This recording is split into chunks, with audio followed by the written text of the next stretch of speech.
കഴിഞ്ഞില്ലേടി ഇതുവരെ? ചോറൊന്ന് വെന്ത് കിട്ടണ്ടേ? വേവ് കൂടുതലുള്ള അരിയ. എപ്പ അടുപ്പത്തിട്ടാന്നറിയോ? മോളെവിടെ? അവള് ടി വി ആണ്. മീനക്കൂർ എത്തിയിട്ടില്ലേ? നന്നായി. അച്ഛനെ കൊണ്ട് ഞാൻ അനുഭവിക്കുന്നതൊന്നും പോരായിരിക്കും.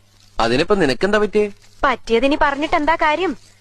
നല്ല ജീൻസും ചെത്ത് ഷർട്ടും കൂളിംഗ് ഗ്ലാസും ഒക്കെ ഇട്ട് എത്ര അടിപൊളി ചെക്കന്മാരാ എന്റെ പുറകെ ബൈക്കിൽ നടന്നേന്നറിയോ? എന്നിട്ട് ഞാൻ വീണതോ ദേ ഹാങ്ങറിൽ ഷർട്ടും തൂക്കി നടക്കുന്ന സദാനന്ദന്റെ മുന്നില്. അതെന്താടി നീ അങ്ങനെ പറയണേ? വെറും സുമംഗലയെ ഞാൻ സുമംഗലിയാക്കിയില്ലേ? അതുപോലെ കൂടോത്രം ചെയ്തിട്ടാണ് എനിക്കിപ്പോ സംശയം. കൂടോത്രം നല്ല മോളെ. എന്റെ വാരിയിൽ ഒരെണ്ണം അഡ്വാൻസ് കൊടുത്തിട്ട് ഈശ്വരൻ ഉണ്ടാക്കി വിട്ടതാ ഭൂമിയിലേക്ക് നിന്നെ. മംഗല്യപ്പുറത്ത് 1, 2 അല്ല 9 ആ പിന്നെ ഈ ആഴ്ച നിനക്ക് നല്ലതാ, എനിക്ക് അത്ര പോരാ. വരുമാനം കൊണ്ട് ചെലവ് നടക്കും, നല്ല കാലത്ത് ഗുണം ചെയ്യും, സ്വിച്ച് ഇട്ടാ ലൈറ്റ് കത്തും എന്നൊക്കെയല്ലേ? കളിയാക്കലൊക്കെ പിന്നെ. ഇന്നേ വരുന്ന ദിവസാ. നീ പോയി ശകലം നിന്നേ. പിഴച്ചു കഴിഞ്ഞാൽ എല്ലാം തീർന്നു. പൊക്ക പൊക്ക പൊക്ക.